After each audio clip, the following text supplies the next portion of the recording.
Imagine if everything you were taught about prayer was only the surface. Imagine if the true teaching of Jesus was never about asking, but about activating something hidden within you. What if there is a gesture, simple, silent, almost invisible, that was known by the ancient initiates, preserved in sacred traditions, and deliberately forgotten by time? And what if this gesture is not symbolic, but functional? In this video, you will discover a hidden teaching attributed to Jesus, a gesture that ancient mystics believed could awaken the monad, the divine spark within you, the origin of consciousness itself. But be warned, the last revelation is the most powerful of all, and if you truly understand it, it may completely change the way you see yourself, your mind, and reality itself. So before we go deeper, take a moment to subscribe to the channel, like this video, and share it with someone who is also searching for truth. Because what you are about to hear is not just information. It is a key. From the earliest centuries, there were teachings that never reached the masses. While the outer doctrine spoke in parables, the inner teachings were reserved for those who could see beyond the literal. This was not unique to Christianity. In Hermetic philosophy, in the writings attributed to Hermes Trismegistus, we find the idea that within every human being lies a divine essence, a fragment of the source itself. They called it the One, the All, the Monad. The monad is not a concept. It is the origin, the indivisible point from which all existence emerges. Plotinus, one of the greatest philosophers of the ancient world, described the monad as the absolute unity, beyond form, beyond thought, beyond even being itself. And yet, paradoxically, it exists within you. But here is the question no one asks. If the monad is already within you, why do you not experience it? Why do you feel separate, fragmented, disconnected from something you cannot even name? Could it be that something is blocking the connection? Or perhaps something is missing? Now consider this. In many ancient traditions, awakening was never just a matter of belief. It required alignment, not just mental, but physical, energetic, intentional. A precise inner state, sometimes triggered by something surprisingly simple. A gesture, not as a ritual for others to see, but as a silent mechanism, a bridge between the visible and the invisible. In early Christian iconography, in ancient statues, in sacred art across different cultures, certain hand positions appear again and again. Not randomly, not decoratively, but consistently, as if they were trying to show something without saying it directly. A hidden language encoded in the body itself. Now ask yourself, why would enlightened beings, teachers like Jesus, communicate through symbols instead of clear instructions? Unless the knowledge was not meant to be given, but recognized, remembered, be activated. And what if this gesture, the one we are about to uncover, is not something you need to learn, but something you already know deep within, something your body remembers, even if your mind has forgotten? In the next part, we will begin to uncover the forgotten connection between Jesus, the ancient mystery schools, and the subtle science of inner activation. And when you see it, you may realize this was never hidden from you. It was hidden for you. If we are to understand this hidden gesture, we must first understand the world in which these teachings emerged. Jesus did not appear in isolation. He emerged in a time where multiple streams of wisdom were already flowing beneath the surface of society. Egyptian mysteries, Greek philosophy, Jewish mysticism, and the early seeds of what would later be called Gnosticism. These traditions shared something in common. They all believed that the human being is not merely physical, but a layered existence, composed of body, mind, and a deeper essence, often described as divine. In the Nag Hammadi texts, discovered in the 20th century, there are writings attributed to early Christian mystics who spoke of a hidden knowledge, a knowing that does not come from outside, but from within. They called it gnosis. Not belief, not faith, but direct experience. According to these texts, Jesus was not only a teacher of morality, but a guide to inner awakening, someone who pointed not to an external kingdom, but to an internal realization. The kingdom is inside of you, and it is outside of you, says the Gospel of Thomas. A paradox, unless you understand the nature of the monad, because the monad is both within and beyond. It is the center and the totality. But here lies the deeper mystery. If awakening is about remembering this connection, then why were these teachings hidden?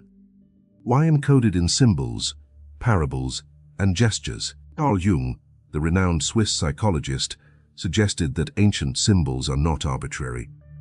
They are expressions of the unconscious, bridges between the visible world and deeper layers of the psyche. In other words, a symbol is not just something you see. It is something that activates you.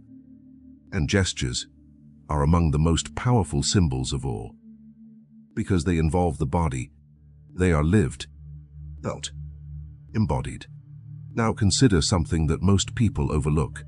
Across cultures, across centuries, enlightened figures are often depicted with very specific hand positions. The Buddha, seated in meditation, hands forming precise configurations. Hindu deities, expressing mudras, sacred gestures believed to channel energy. And even in early depictions of Jesus, especially in Byzantine and Orthodox iconography, we see something curious.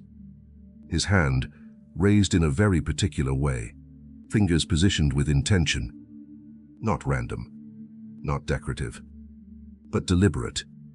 In some icons, the fingers of Jesus form shapes that resemble letters, symbols, or even energetic circuits. Scholars of sacred art have long debated their meaning. Some say they represent blessings. Others say they encode theological truths. But in the context of esoteric traditions, a different interpretation emerges.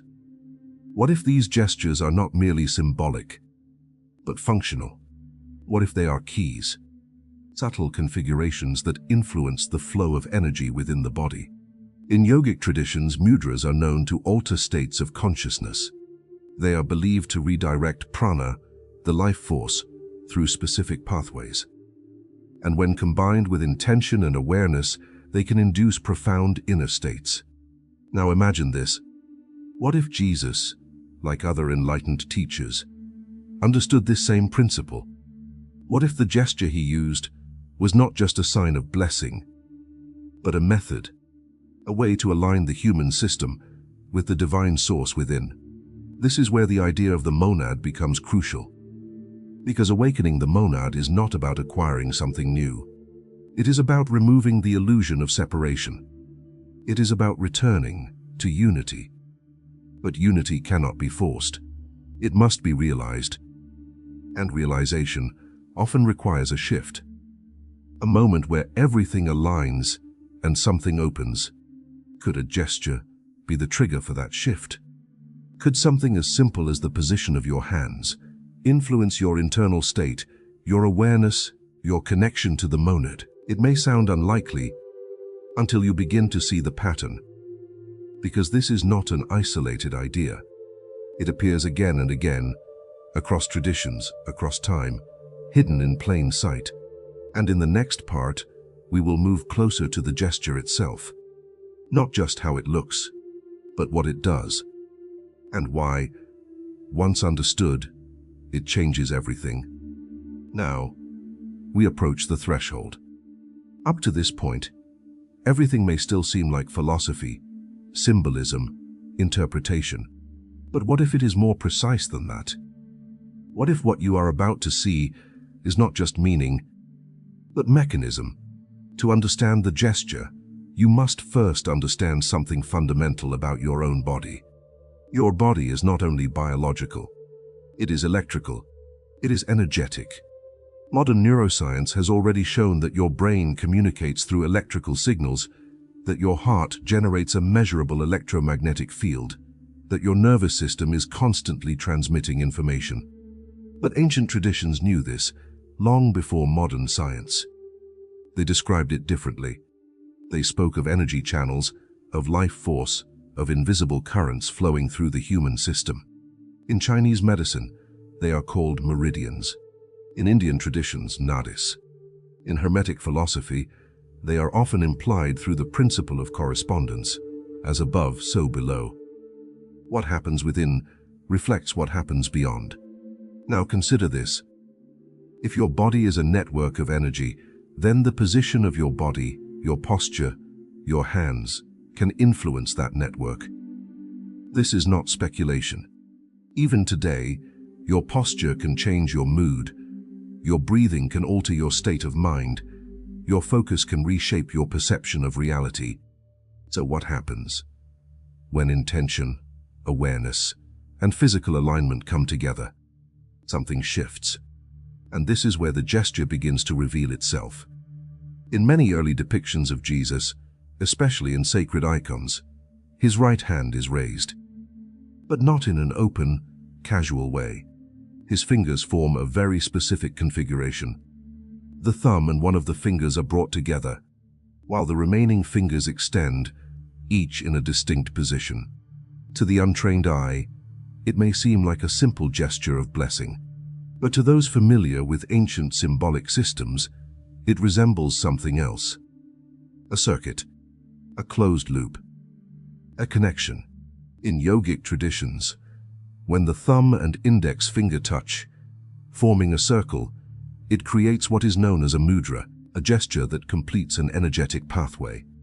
The thumb, often associated with the divine, the universal consciousness. The finger, associated with the individual self. When they connect, the symbol is clear. The individual reconnects with the source. But this is not only symbolic.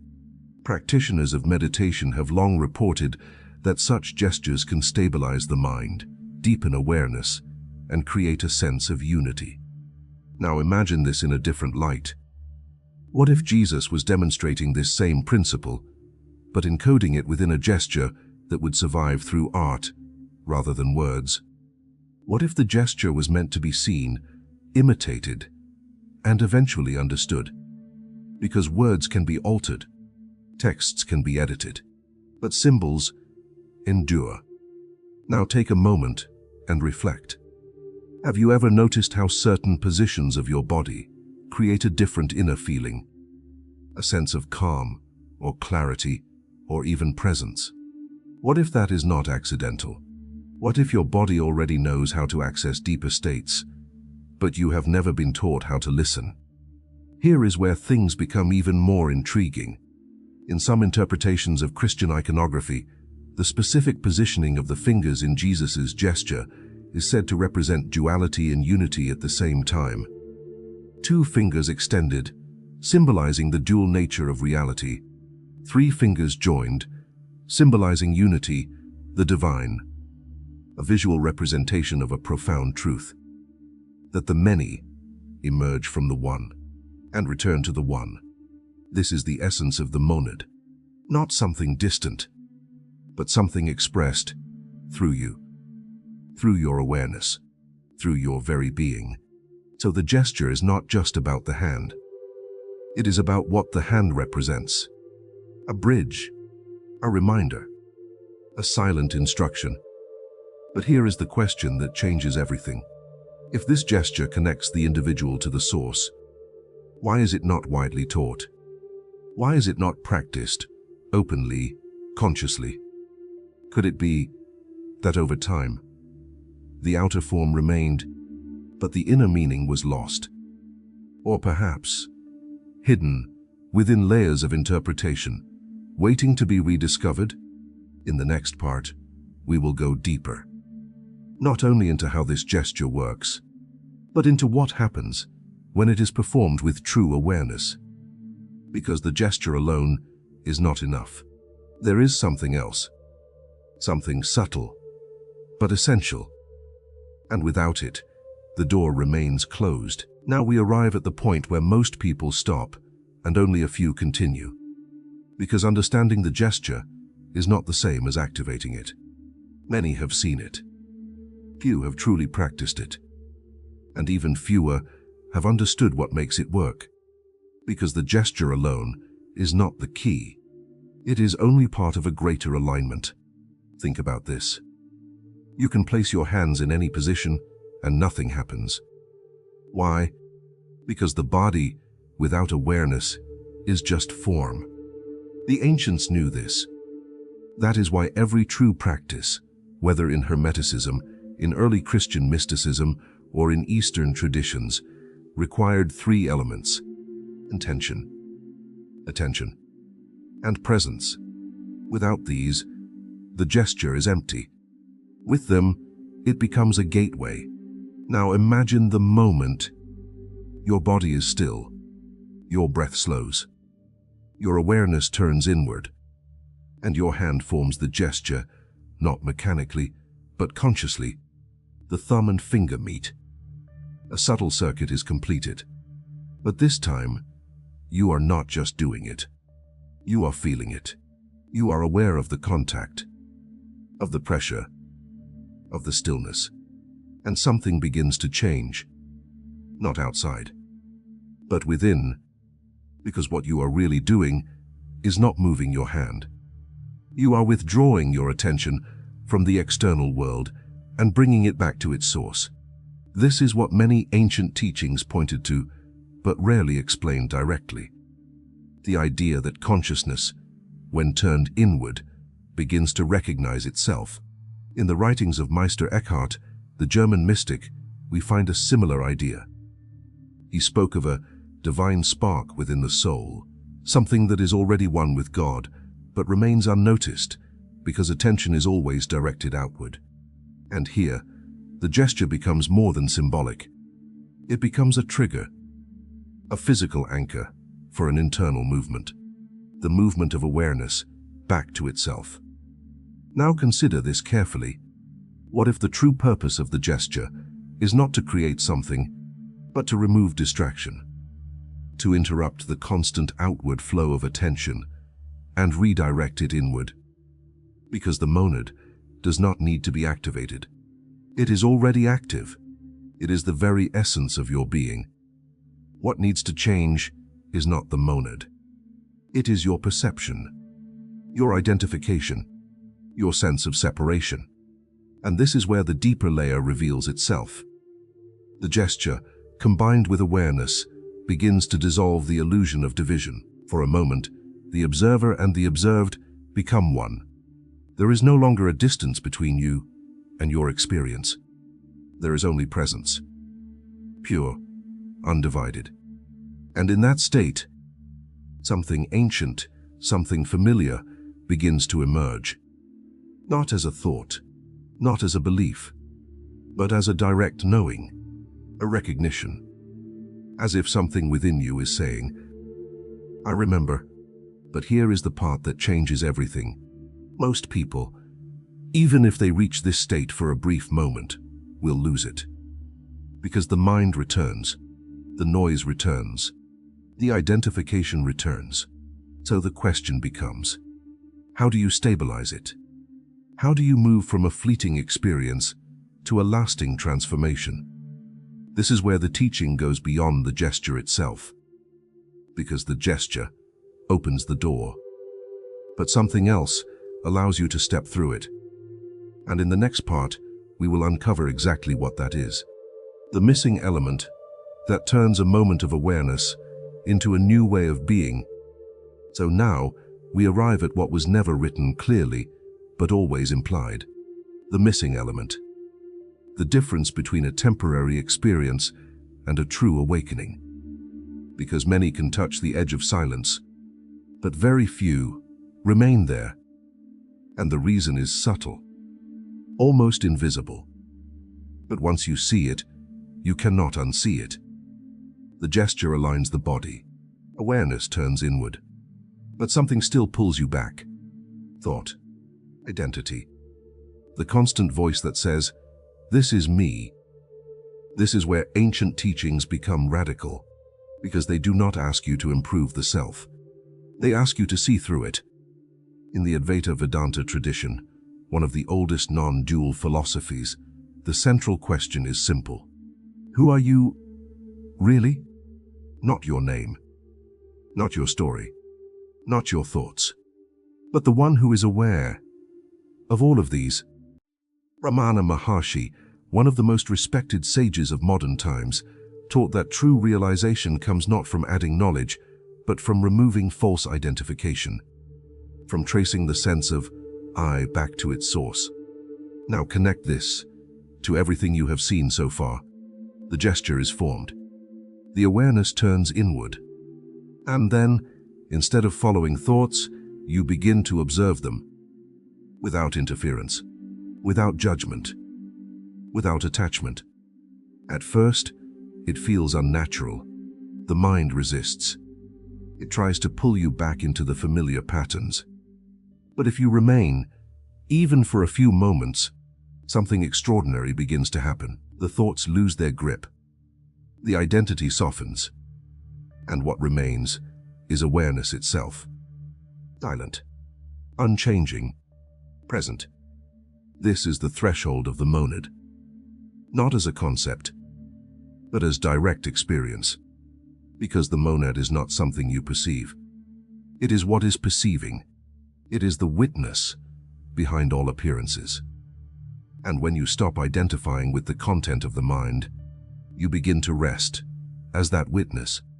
Now ask yourself, if you are not your thoughts, if you are not your emotions, if you are not even your body, then what remains?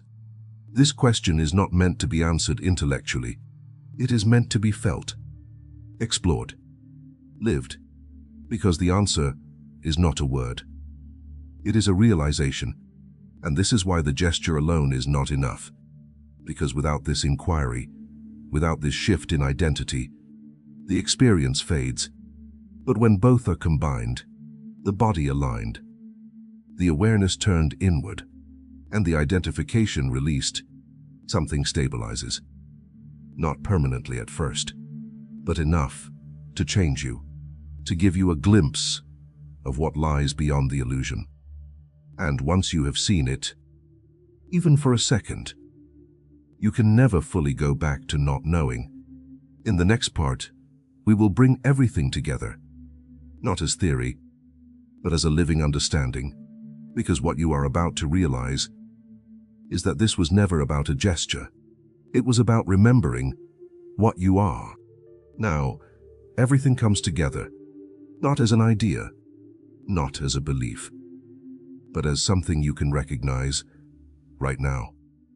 The gesture, the awareness, the silence behind thought, none of these are separate practices. They are fragments pointing to the same realization, that what you have been searching for has always been here. The monad is not hidden. It is not distant. It is not something that needs to be reached. It is what you are, before every thought, before every identity, before every story you tell yourself. And the gesture was never the destination. It was the doorway, a simple, physical reminder that something deeper exists within you, something that cannot be seen, but can be known directly. Now take a moment and feel this, without trying to understand, without trying to control. Just observe. There is something in you that is aware of these words, aware of your thoughts, aware of your sensations. That awareness has no form, no name, no boundary. It does not come and go. It is always here, even when everything else changes. This is the essence of the monad, not as philosophy, but as reality. Plotinus described it as the one beyond all divisions. Meister Eckhart called it the divine ground of the soul. In the Hermetic texts, it is the all. And in the words attributed to Jesus, the kingdom of God is within you, not as a metaphor, but as a direct pointer. Now the final question remains. If this has always been here, why did it feel so distant? Because attention was always moving outward, toward objects, toward thoughts, toward identity. And the moment attention returns to itself, the illusion begins to dissolve. Not instantly, not completely, but enough to awaken something, a quiet certainty, a deep recognition that you are not separate. You never were. And this is the true revelation, not the gesture itself, but what it reveals, that the connection to the source was never broken, only forgotten. So now, the invitation is simple, not to believe, not to follow, but to observe, to return again and again to that silent awareness within you. And perhaps, in doing so, you will begin to see that what Jesus revealed was never meant to be worshipped. It was meant to be realized. If this perspective resonated with you, take a moment to subscribe, like, and share this video with someone who is also seeking deeper understanding. And tell me in the comments, have you ever experienced a moment where thought disappeared and only awareness remained? Because that moment may be closer to the truth than anything you have ever been taught.